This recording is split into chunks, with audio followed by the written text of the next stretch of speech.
Hello et bienvenue dans une nouvelle vidéo. Aujourd'hui, je vais me maquiller avec vous. Alors, vous excuserez ma voix, j'ai toujours la crève, hein, forcément. Je vous filme ça, nous sommes lundi 3 avril. Il est environ 8h30 et donc là, je me prépare pour aller travailler, mais bon, en vrai, je travaille un petit peu plus tard aujourd'hui.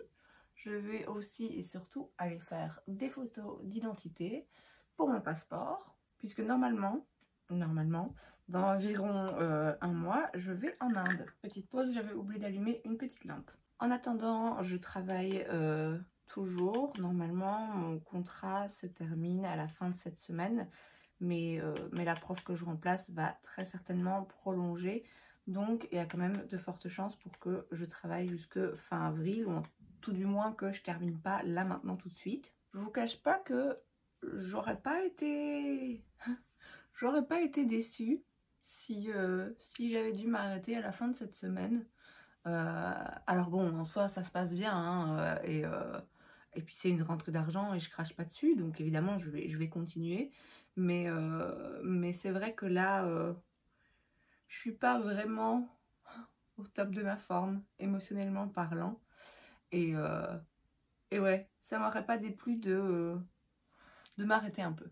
Je suis constamment, non, pas constamment, j'exagère, mais plusieurs fois par semaine, je me retrouve au bord des larmes, très franchement. Je sens que mon humeur est très... Je vais pas dire qu'elle est changeante parce qu'elle est quand même globalement assez mauvaise, mais bon, j'ai des petits pics comme ça, des petits moments où ok, bon, ça va un petit peu mieux, mais disons que même quand j'ai une humeur assez neutre, je sens que je peux très facilement tomber dans la frustration et dans la colère et dans l'émotion. Je pense que c'est une combinaison de beaucoup de choses parce qu'il s'est passé quand même pas mal de choses ces derniers mois.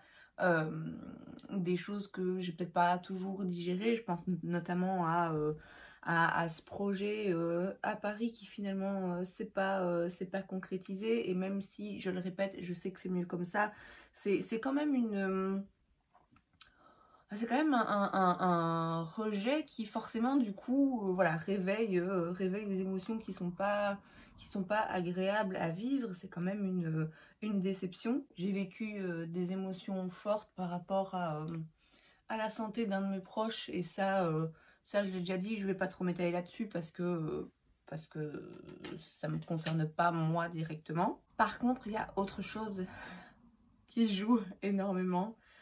Et ça, aujourd'hui, je vais m'étaler dessus un petit peu parce que je pense que ça va me faire du bien d'en parler. C'est que j'ai fait une grosse bêtise vers la fin de mon séjour à Paris. J'ai recontacté un ex, ce qui était une très très mauvaise idée parce qu'il est... Non, j'ai pas envie de parler négativement sur quelqu'un. Beaucoup de personnes me diraient mais si, mais je vais pas dire que lui est toxique, je vais juste dire que la relation l'est pour moi, que lui est nocif pour moi. C'est une histoire qui dure depuis 8 ans et demi. Bon, ça fait pas 8 ans et demi que c'est comme ça non plus, hein, mais je dirais que ça fait bien, bien 5 ans quand même.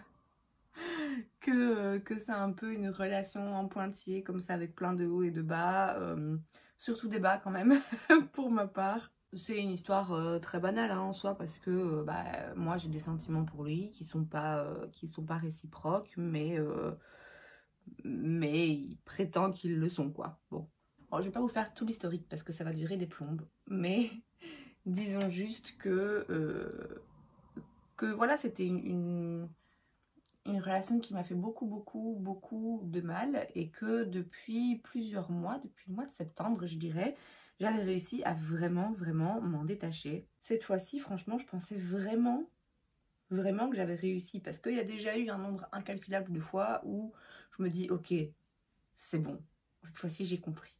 j'ai compris, j'arrête, je bloque, je pars. Je finis toujours par craquer. Là, j'avais vraiment l'impression que cette fois-ci, c'était la bonne. Parce qu'en plus, j'arrivais... Je m'étais vraiment détachée, quoi. J'arrivais vraiment à prendre de la distance par rapport à tout ça. Je peux pas dire que j'y pensais plus, d'autant plus en vivant à Paris, puisque il est originaire de la région, donc forcément, il y avait beaucoup de choses qui pouvaient m'y faire penser, mais ça me dérangeait pas plus que ça, quoi. Et je vais dire que j'arrivais à y penser parfois avec même un petit peu de nostalgie et de douceur, sans verser dans la colère ou dans la tristesse ou dans le manque ou quoi. Un petit peu comme on peut, voilà, comme on peut repenser à sa jeunesse quand on sortait avec ses amis et se dire ah c'était la bonne époque, et pour autant ça nous rend pas triste, c'est pas une nostalgie qui éveille des sentiments négatifs, c'est juste voilà, ah tiens, c'était le bon temps, ou c'était sympa, ben maintenant c'est fini, quoi. Et ça, vraiment, j'avais réussi à le faire. En plus de ça, vu que en emménageant à Paris, j'avais pris un nouveau numéro, je savais que j'allais plus être dérangée, quoi, puisque voilà, il avait plus aucun moyen de me contacter, il avait pas mon numéro, il savait pas où j'habitais, enfin voilà, donc j'en étais vraiment libérée. Jusque mi-février, je venais de perdre mon travail. En tout cas, on venait de m'annoncer que j'allais pas le garder, quoi.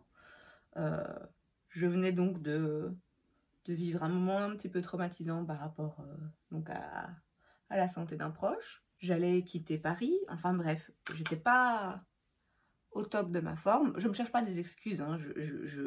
J'identifie simplement le mécanisme, parce que du coup, de la même façon dont on peut avoir envie de manger un morceau de chocolat quand on est triste, bah voilà, j'ai ressenti le besoin d'aller chercher du réconfort là où c'était familier. Je savais très bien que j'aurais pas de réconfort, hein, je le savais au fond de moi, c'était sans doute en effet une excuse que je me construisais, et voilà, je l'ai recontacté. Je l'ai donc vu, hein, quand j'étais à Paris, et très vite, hein, presque instantanément, je me rends compte que non, en fait, dès que je le vois, ça réveille tous les sentiments qui en fait sont toujours là.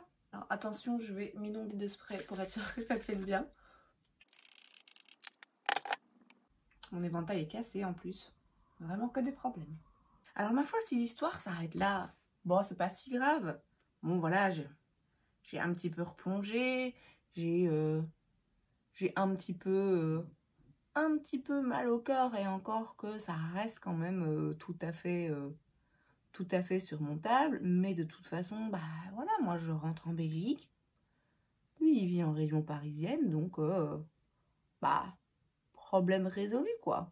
Mais très vite après que je sois rentrée en Belgique, je sais pas, une semaine et demie peut-être après mon retour, quelque chose comme ça, ben, il me recontacte, et moi je fonce, pas à Paris pour le voir, mais je fonce droit dans le mur, parce que je maintiens ce contact, et je sais très vite, je sais que il faut que j'arrête, parce que au plus longtemps je continue de lui parler, parce qu'on se parlait du coup depuis quoi, fin février, ouais, fin février, on se parlait quotidiennement, et je sais dans quoi c'est en train de m'envoyer, parce que je sais très bien que à tout moment il peut redisparaître. Je sais que le but c'est qu'on se voit, et qu'une fois qu'il m'aura vu, hop, il va disparaître dans la nature pendant de nouveau des semaines, et ça va me tuer.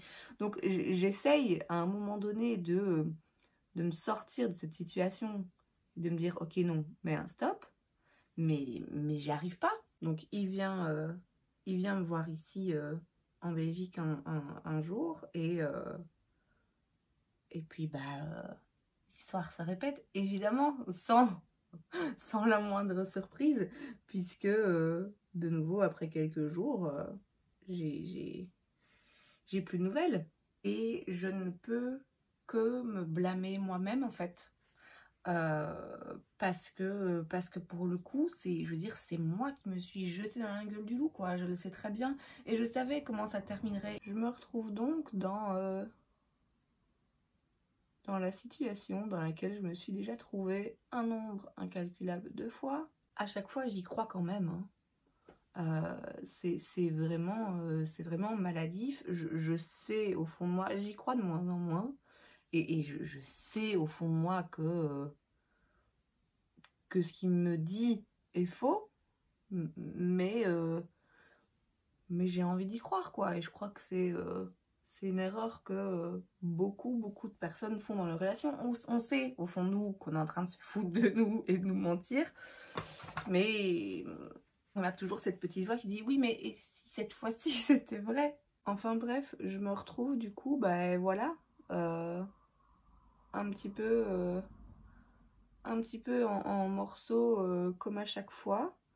Et la différence cette fois-ci, c'est que je me sens quand même assez seule dans cette tristesse parce que vous imaginez bien que c'est pas la première fois que ça m'arrive. C'est pas la première fois pardon, que du coup je vais pas chercher de l'aide parce que voilà, y a rien à faire en particulier, mais chercher un petit peu de réconfort auprès de mes amis. Et là je me sens pas de le faire, quoi, parce qu'à un moment donné ouais, bon meuf, ça allait mieux, pourquoi est-ce que tu es retournée, quoi?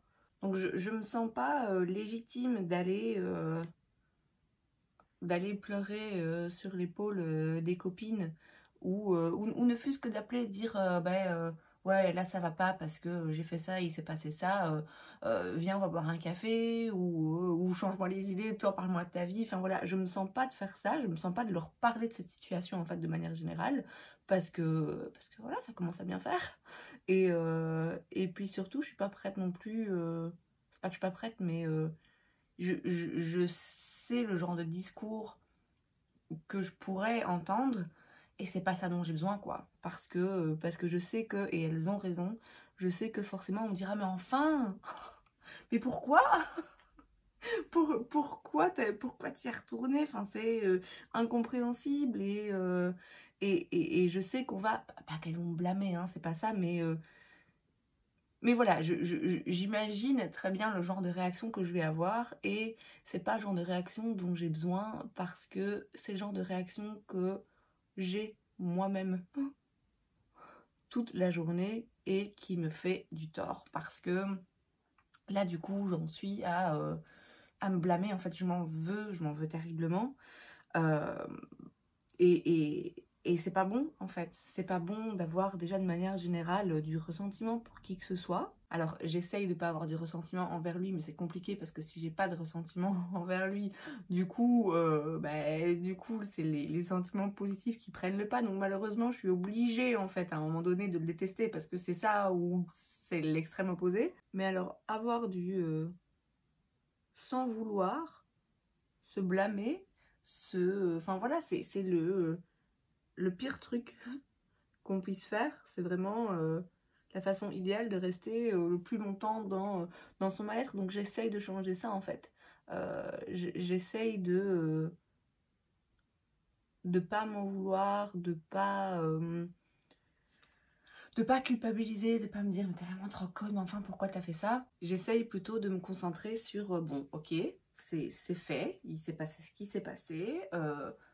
Maintenant, contente-toi d'aller mieux par rapport à ton ressenti là sur le moment et commence à essayer de comprendre en effet pourquoi à chaque fois ça se repasse et c'est quoi les mécanismes derrière et surtout ce que tu peux faire pour à l'avenir éviter que ça se passe encore. En ce moment, j'essaye de faire preuve d'empathie envers moi-même et, et de me pardonner en fait d'avoir fait cette, cette erreur pour la 15 millième fois. Et bah, pleure pas idiote, tu viens de te maquiller. Et voilà, je sais que ce dont j'ai besoin en ce moment, c'est ça. C'est d'empathie, de compréhension et de patience. Et voilà, je me sens pas de faire face à d'autres réactions que je pourrais avoir. Et je sais que ça va faire pire que mieux. Et vous comprenez bien que je peux pas non plus exiger une certaine réaction de la part de mes amis. Vous voyez, je peux pas leur dire bon bah là je vais pas bien parce que j'ai grave foiré, mais dis rien s'il te plaît. Enfin voilà, c'est pas possible non plus quoi. Enfin, conclusion, je suis un peu dans le mal hein, là, clairement, je suis dans le mal et malheureusement, ben, bah ouais, je traverse un petit peu ça toute seule. Bon, après voilà, hein, de toute façon, même si, même en parlant un petit peu plus ouvertement, je vais dire, c'est...